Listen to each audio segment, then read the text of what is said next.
I've got a little list of ideas to improve the Thomas and Friends series. I've got a little list. This collection of ideas is more focused on improving the experience for the nerds like me. This means primarily older fans. The main focus is going to be cohesion with side characters in the later model seasons. So, of the 3 items, we'll start out at the bottom. Number 3, make Hank a USATC S-160. The S-160 was mass-produced during World War II to help with the war effort. It was designed to fit European loading gauges. Several of these are preserved and running in the UK.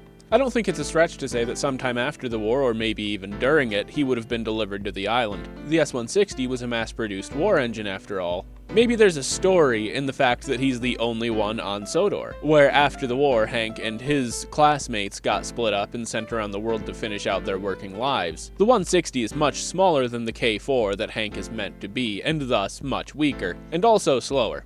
But throughout the model seasons, the only engines that are stronger than it would be Murdoch, Spencer, and possibly Gordon. He'd fit on the island better, still look very unique, and still be big and strong.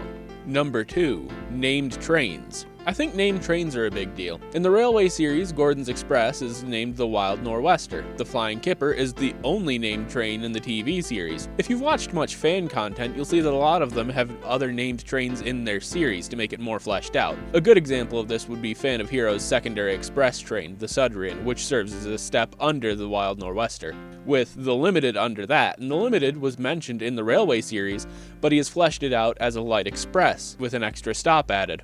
This also works for goods trains as well. Like in the Railway series, the Mid-Sodor has the horse and cart. All you'd have to do is slip the name train into casual conversation throughout the episodes and tie that train to certain characters. So when you think of the Express, you think of Gordon. When you think of the Kipper, you think of Henry. Percy's tied the strongest to the mail train, even though other engines pull it too. Most of the time in the stories featuring those trains, there's very little time dedicated to the train itself. It's character focused. An example of this in action would be making a scrap train and sticking to referring to it in one way, then making one engine pull it in the form of facing a fear. Maybe Douglas, who's spooked by even just the word scrap. Scrap, said Edward quietly. Don't mention that word. It makes me wheels wobble. He doesn't have to be comfortable by the end of the story, but more confident in his ability to overcome his fears. By the end of the episode, if it's done well, the train should be more or less tied to him as a character. This could be used to give certain characters more things to do in the background of stories as well, I imagine.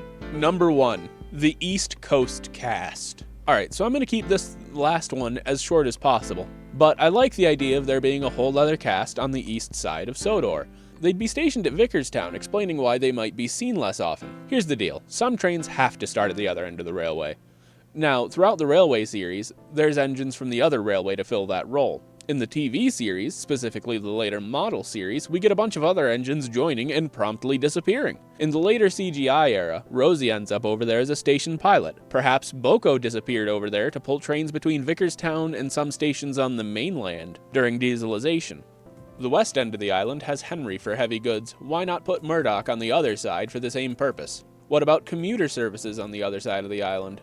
Have Molly pull them? She is a former express engine, surely commuter trains are easy enough. Maybe Molly and Emily are both dedicated commuter engines to fill this theoretical gap in the roster. Neville is capable of just about anything except for running over 70 miles an hour. He could function as a humble equivalent to James, doing whatever needs to be done at the east end of the island.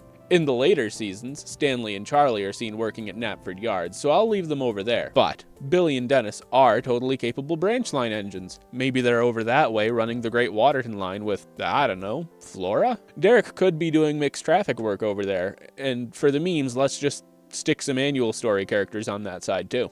Maybe when Diesel was banished from the island, he wasn't actually banished from the island, he was just sent to Vickerstown. The power in this being to attach characters to places. So it would be normal to see Thomas at Elsbridge or Tidmouth, and normal to see Derek running between Crovan's Gate and Vickerstown. I think the difference in characters at certain locations may help emphasize the distance that the character in focus has traveled. Again, these improvements are more focused at me and some of you nerds than at the target audience.